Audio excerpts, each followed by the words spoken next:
புதுவை குரல் செய்திகள். மஜ்லிஸ் கட்சியின் தேசிய தலைவர் உவாசி புதுச்சேரி பொதுக்கூட்டத்திற்கு வருகை தருவதால் சிவா எம்எல்ஏவை சந்தித்து புதுவை மாநில தலைவர் சம்சுதீன் தலைமையில் அழைப்பு விடுத்தனர்.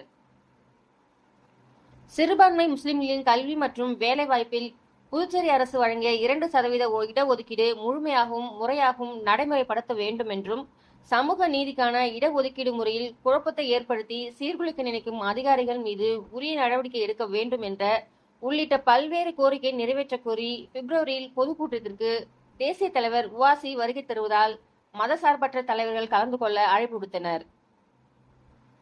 இதன் ஒரு பகுதியாக திமுக அமைப்பாளர் சிவா எம்எல்ஏவை சந்தித்து அழைப்பு கொடுத்தனர்.